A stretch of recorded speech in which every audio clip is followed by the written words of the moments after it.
Hello दोस्तों, राधे कृष्णा, जय श्री राम। कैसे हैं आप सब? आई होप आप लोग खुश होंगे, मस्त होंगे और स्वस्थ होंगे।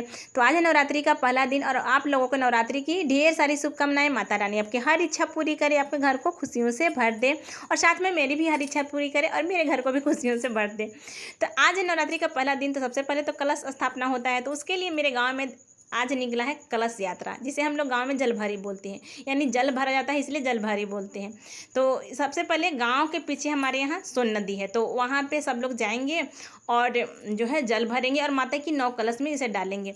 और इसमें सभी जो है शामिल होते हैं, मतलब हर घर से कोई ना कोई शामिल हो ही जाता है, मतलब 1 या 2 जिसको जितना मर्जी है, मगर एक तो ज़रूर शामिल होते हैं जलभरी में। और ये बहुत धूमधाम से निकलता है, मतलब ये जो कलश यात्रा है जो बहुत धूमधाम से निकलता है। इसमें मतलब डीजे वगैरह सभी बजते हैं और डीजे के पीछे बच्चे ना हो गांव में तो ऐसा तो हो ही नहीं सकता, फिर डीजे बजना ही बेकार है।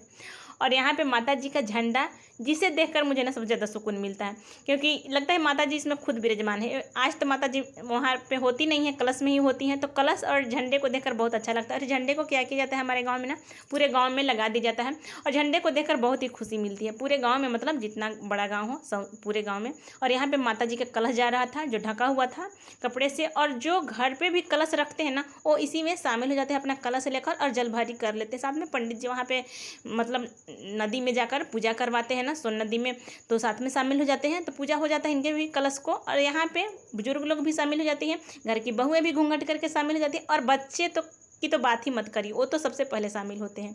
और महिलाएं जेंट्स सभी शामिल होते हैं और बहुत ही अच्छा लगता है। गांव में अभी खुशी का एकदम माहौल रहता है, लगता है कि जैसा सारा दुख खत्म हो गया है, हर तरफ खुशी ही खुशी है, मतलब भजन कीर्तन बजते रहता है, आवाज़ आते रहता है, बहुत ही अच्छा लगता है। और इस त्यौहार की मैं बात करूँ ना, इस नवरात्रि की, तो सबसे ज़्यादा जो खुशी होती है ना वो बच्चों की होती है। मतलब मेरे ट्यूशन में बच्चे जो छोटे छोटे आते हैं ना, वो 10 दिन पहले से ही बोल रहे हैं मैम छुट्टी कर दीजिए ना 10 दिन के लिए ट्यूशन, 10 दिन के, और स्कूल में तो बोल नहीं सकते हैं। और शाम के समय उन्हें ना मतलब कुछ भी काम नहीं चाहिए, बस वो पूरे समय शाम के पंडाल में बिताना चाहते हैं। तो उनकी खुशी की तो बात ही कुछ और है। महिलाएं तो बिजी होती ही हैं, औरतें जो होती हैं वो माता रानी की पूजा में बिजी होती हैं और खुश भी होती हैं, मगर बच्चों की खुशी अलग ही होती है, मतलब पूरी मस्ती करते हैं इस टाइम, लंबा समय भी होता है। और जो ये मतलब जो कोरोना आया था उसमें नहीं रखा गया था, मूर्ति जी नहीं रखी थी, माता जी नहीं रखाई थी, तो उसमें बच्चे सबसे ज़्यादा दुखी बच्चे ही हुए थे। महिलाएँ तो अपने घर पर पूजा कर ही ली थी जिनको जो करना था। तो बहुत ही अच्छा लगता है। अभी गांव में जो शाम के समय आरती पूजा होते रहता है ना, तो बहुत ही अच्छा लगता है, भजन कीर्तन सुनाई पड़ता है। तो अभी मतलब इस साल तो मैं नहीं रखी हूँ, बहुत दिनों से रखती आ रही थी कलश अपने घर पे, इस साल कोई कारण से मैं नहीं रखी हूँ। और सच में इसका जो दुख है ना मुझे, वो मैं ही समझ सकती हूँ, और जो रखते होंगे कोई कारण से नहीं रख पाए होंगे वही समझ रहे होंगे।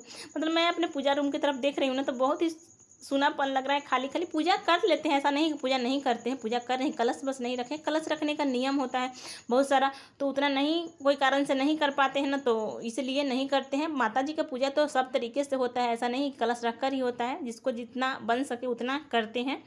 तो उस तरीके से मैं पूजा कर लेती हूँ, मगर उसका जो तकलीफ़ है ना वो तो मैं ही समझ सकती हूँ। कभी कभी तो रोने का मन कर रहा है, मतलब देख कर अपने पूजा रूम को। मगर चलिए, माता जी की जो मर्जी वही सही, माता की मतलब माता जी की जो मर्जी होती है वही करवाते हैं। अब अगले साल देखते हैं क्या करते हैं। यहाँ सभी लोग जो है जा रहे थे, मतलब अपना जल भरने, तो एक बार गांव से इधर आते हैं और फिर एक बार उधर जाते हैं, मतलब 2 साइड, इस साइड जाते हैं फिर उधर से आते हैं, फिर जल भरते हैं। तो आप लोग के गांव में किस तरीके से जल भरी होता है? तो मेरे गांव का है, आप लोग कमेंट करके ज़रूर बताइए मुझे कि आप लोग गांव में किस तरीके से जल भरी होता है। तो अगर वीडियो अच्छा लगा मेरे गाँव का मतलब जल भरी का, तो वीडियो को लाइक कर दीजिएगा, शेयर कर दीजिएगा और कमेंट कर दीजिएगा।